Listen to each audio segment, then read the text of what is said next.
An official announcement from the Council of Ministers. There has been an accident at the Chernobyl atomic power station. One of the atomic reactors was damaged. The consequences of the accident are being taken care of. Help is being given to the victims of the accident.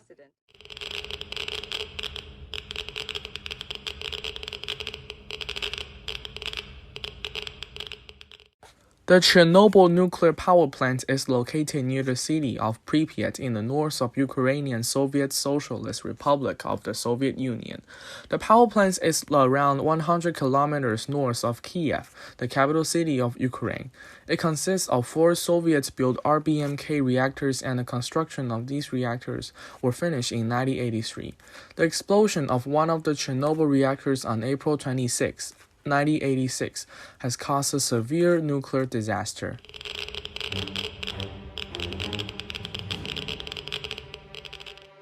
Chernobyl was scheduled to run a safety test in the afternoon of April 25, 1986. However, a nearby power plant near Kiev has experienced a breakdown. Chernobyl's test was delayed to the early morning of April 26 to keep a stable power supply of Kiev during the breakdown. A risk factor has been generated by the delay. The experienced day shift engineer of Chernobyl who were familiar to the test procedures would not be under shift in the early morning, and the night crews were less prepared to deal with potential risk during the test. The objective of the safety test was to verify the reactor's stability in case of a sudden power loss. The generation of energy in form of heat in a nuclear reactor mostly resulted from the process of nuclear fission, which takes place within fuel rods enclosed by a layer of graphite, a material that promotes nuclear fission. The fuel rods usually contains radioactive fuel such as uranium-235, but about 6% of the total heat is produced from a decade of the products of nuclear fission. The decay heat could continue for a short period of time after a stop of fission that may occur during the sudden power loss of the power plant. The RBMKs of Chernobyl use water as its coolant, and the continuous circulation of water within the reactors is essential to prevent overheating during a power loss. The engineers hope to see the backup water pumps function properly during the test. The reactor number 4 was selected to run the test.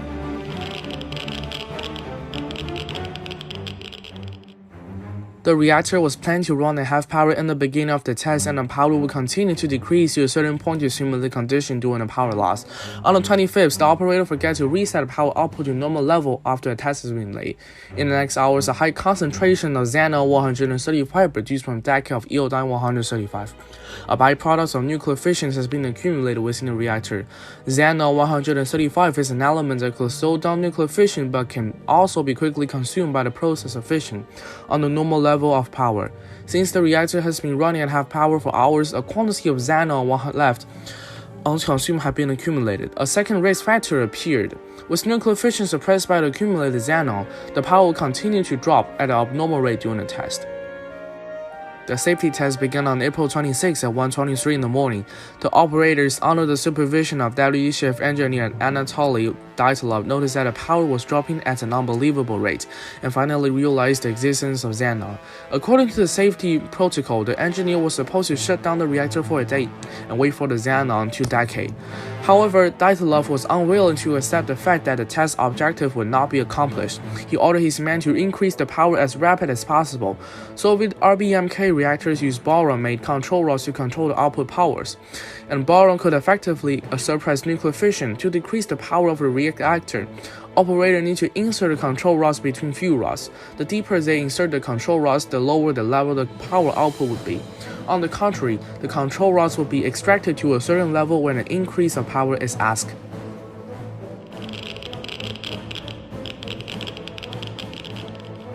The control rods used by Chernobyl each has a graphite bar attached to the bottom. The graphite bar was designed to further increase the power when the operators are extracting the control rods so that the cost in time and money could be saved.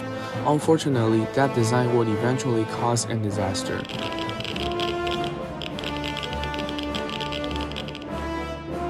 Following Dyatlev's command, the operators had completely extracted the control rods, which violates the safety protocols. After the rods have been completely removed, the graphite bar on the bottom of the control rods will be the first to get in contact with the fuel when the operators reinsert the rods to slow down nuclear fission.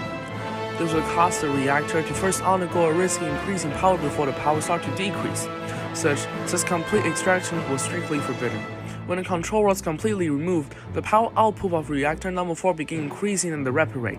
Dyatlov then ordered his men to reinsert the control rods to prevent overheating.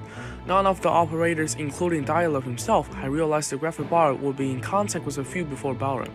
It did not take long for the nuclear fission to reach maximum level and overheating had begun. The fuel rods were eventually distorted by the heat, leaving the graphite bar stuck in the current position. By this point, the reactor's overheating was irreversible. It did not take long for the overheated reactor to explode. Oxygen from outside had entered the damaged reactor and fused a larger explosion. Innumerable pieces of radioactive wreckage were spread throughout the power plants, and a great amount of fuel had been leaked into the air.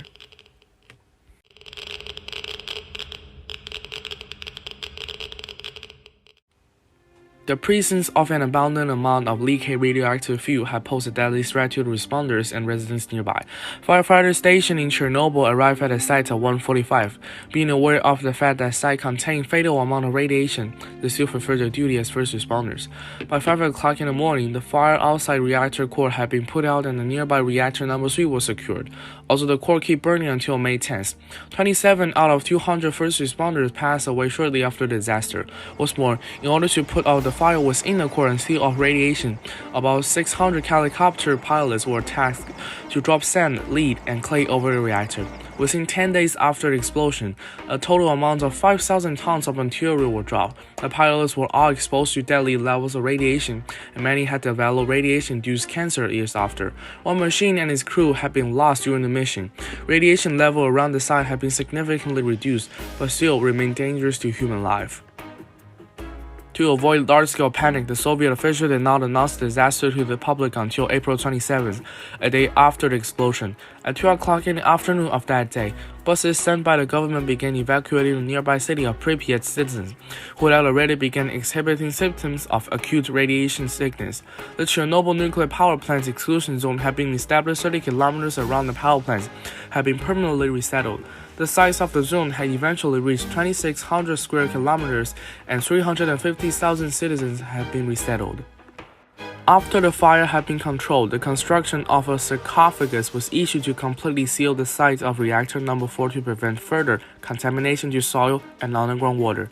Starting in June, it cost the workers 3 months to complete the construction of a structure made of composite steel and concrete that enclosed the entire reactor.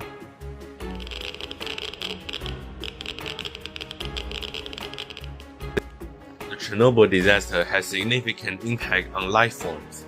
It has been estimated that the amount of radioactive material released from Chernobyl was 400 times more than the one released by the 2 atomic bombs dropped to Japan at the end of World War II.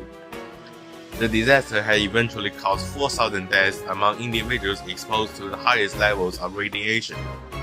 The fallout from Chernobyl was spread to almost the entire Europe except for the Iberian Peninsula. By the year of 2005, a total excess of more than 6,000 cases over the estimated pre-accident baseline rate of thyroid cancer that could be caused by excessive exposure to radiation have been reported in Europe. Animal lives in the contaminated fields had also been affected. After the disaster, 4 square kilometers of pine forest downwind of the reactor died. Cattle lived 6 kilometers from the power plant experienced significant decline in population, and the survivors were stunted due to the radiation's damage to their thyroid. And in the Narodichi region of Ukraine alone, near 350 domesticated animals were born with gross deformities such as missing or extra limbs, missing eyes, heads or ribs, or deformed skulls from 1986 to 1990.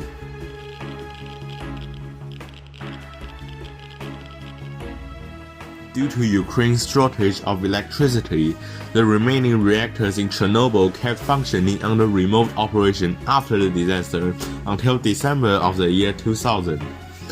And the concrete sarcophagus constructed in 1986 had been replaced by a more stable one recently in 2016.